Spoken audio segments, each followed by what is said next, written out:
আসসালামু আলাইকুম। আমার প্রিয় বন্ধুরা সবাই কেমন আছেন? আশা করি যে যেখানে আছেন সুস্থ আছেন, ভালো আছেন। তাসনিম আয়রা চ্যানেল থেকে সবাইকে জানাই স্বাগত। আছি আলহামদুলিল্লাহ অনেক ভালো।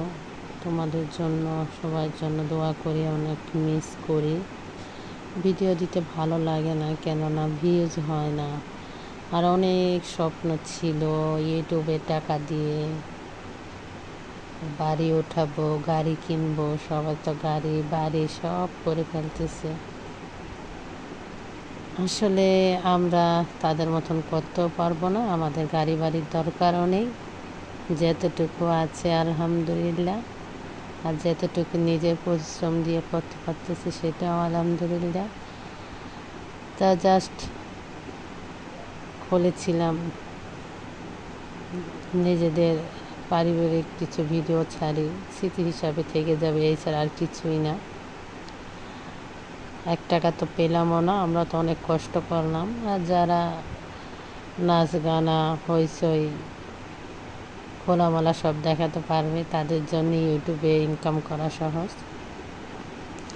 এই আর কি, অনেক দিন ধরে ভিডিও দেই না তোমাদের মাঝে, তো এইগুলা বাড়ির ভিডিও স্মৃতি হিসাবে রেখে দিলাম। এই আর কি, ভিডিও দিতে মনও চায় না।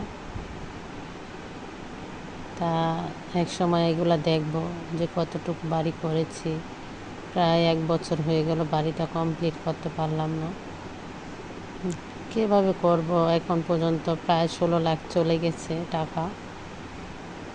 এখন এই যে ইটগুলা এনেছিলাম, তা সেগুলা গাঁথনি না দিলে তো ইটগুলো আবার শ্যাওলা পড়ে যাবে, তো ইটগুলা গেঁথে রাখলাম। এখন মনে হয় না কমপ্লিট করতে পারবো, আরও সময় লাগবে। তার মধ্যে যারা মানে আয়রার বাবা হচ্ছে বাইরে থাকে, সেখানে সৌদি আরবে অত যারা থাকে তারা বুঝবে, অত অবস্থা ভালো না। তার মধ্যে হচ্ছে আকামা আছে 3 লাখ, মালিক পাল্টাতে হবে, 3,30,000 টাকা লাগবে ওখানে। আর ঢাকায় থাকি, মেয়েদের লেখাপড়া, ঘর ভাড়া 15,000, মেয়েদের লেখাপড়া 10, তাই 25 চলে যায়। খেতে 50,000-এর ধাক্কা, ঢাকায় 50,000 টাকা ব্যয় হয়। এখন মেয়েদের লেখাপড়ার জন্য ঢাকায় থাকতে হচ্ছে। এটা আমার বাবা অনেক কষ্ট করতেছে আমার বিল্ডিংয়ের জন্য, সবাই দোয়া করবেন। তাই লোক লাগবে দেখে নিজেই ইট ভাঙতেছে, কিছু ইট লাগবে, আর লোক পাওয়া যাচ্ছে না, বড় কথা যেটা এই সময়টায়। তা বাবা এই কষ্ট করে ভাঙতেছে। আর এটা হচ্ছে রান্নাঘরের জানালাটা কিন্তু আমি ভরে দিয়েছি, তাই এখানে আমি রান্নাঘরটা খোলা রাখতে চেয়েছি। পরবর্তী ইটটা ভেঙে ফেলবো, খোলা থাকবে সামনে, মানে সামনে ডাইনিং রুমের থেকে যে রান্নাঘরটা, কিচেন ঘরটা যেন দেখা যায়। আর এটা পুরাটা ডাইনিং রুম, যেটা যে বাবা দেখতেছে। আর এটা হচ্ছে একটা রুম, 2টা বেডরুম, ডাইনিং ড্রয়িং আর কিচেন, আর 2টা ওয়াশরুম হবে। আর আমি হচ্ছে গ্রামে, তারপরে রড অনেক বেশি দিচ্ছি, এই জন্য আস্তে ধীরে উঠাচ্ছি যে ভালো জিনিস। আর বিল্ডিং তো বারে ভাঙা যাবে না, এই আর কি। আজ 2টা ওয়াশরুম একসাথে, এখানে ছাদের যে ফলস ছাদটা হবে, তা এটা একবার দিয়ে দিতে বলেছি।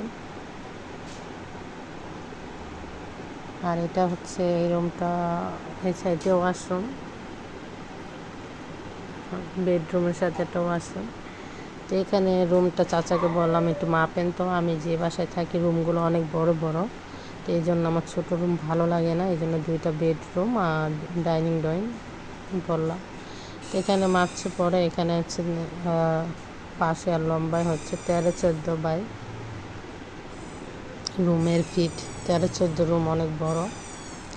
তাই এটা ওয়াশরুম, এটা বেডরুমের সাথে।